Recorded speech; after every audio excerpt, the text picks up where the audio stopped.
Let's get to our headlines here this morning. New evacuation orders issued for the Telegraph Fire. The fire is now closing in on 90,000 acres. And joining us live on the phone this morning is Dick Richards. Apparently we're going to have, we have him?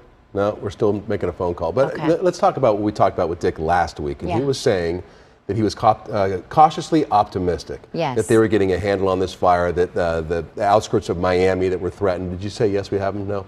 The outskirts of Miami that were threatened, they got a fire line around that. And then all of a sudden, as we reported this morning, we have new evacuations. Right. And I think it's a combination of a few things, right? I mean, we've talked about the fact that we have seen some very dry conditions out in our areas around Arizona.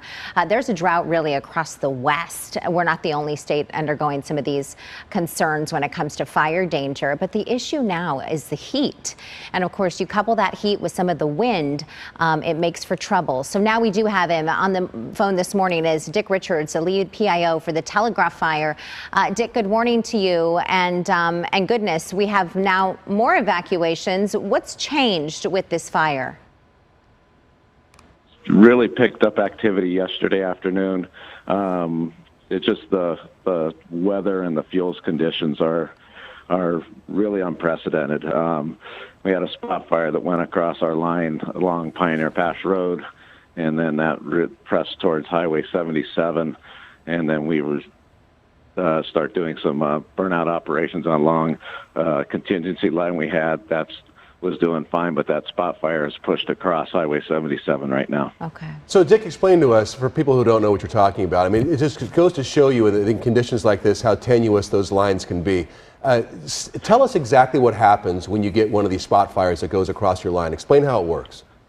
Well, I'm going to start a little bit with our fuels conditions. I was talking to some hot shots this morning, and they said it's the fuels are the driest they've ever seen. It's just crunchy everywhere. So a spot fire, what happens? We get some kind of a plant catches fire and throws an ember out, and that spot goes out and catches into those really dry fuels. So we have a thing what we call probability of ignition. So a probability of ignition of a ember landing is 100% today. Oh my God! So if it's in a receptive fuel bed, it will catch fire. So that happened yesterday afternoon, and actually last night our fire activity was greater at night than it was during the day. Oh wow! Are you guys, Dick, seeing any? And I know you have experts in weather, kind of tracking the weather conditions. Let's talk heat and the possibility for maybe some winds or anything that could carry, obviously, some of those embers to other areas and possibly cause additional spot fires. Is there concern with that? Not from normal meteorological conditions, but we have meteorological conditions that are unique when we have very high temperatures and very low humidities. Is what we will have is a plume-dominated fire, which means it actually will start sucking its own winds and actually create that wind.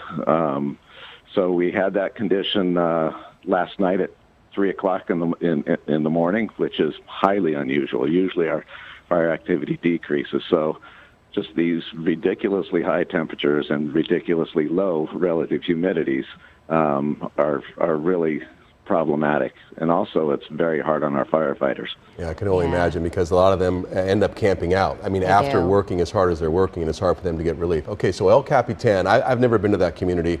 How threatened is El Capitan right now, and are there other communities that you have on set that they may have to get out soon in terms of evacuations?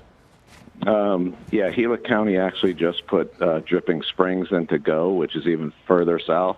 El Capitan, we have been doing contingency fire line and hose lays, which hose lays are basically we have a water source and we just send out literally miles of hose.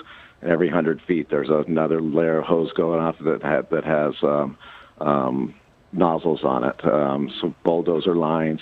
So we have that contingency in place there. Dripping Springs quite a bit further down, but it's better safe than sorry at this time. So, Dick, just to make sure that I understand this correctly, what you're saying is that when the temperatures are this hot, that then the fire creates its own wind that then carries the fire, and it almost creates its own storm system.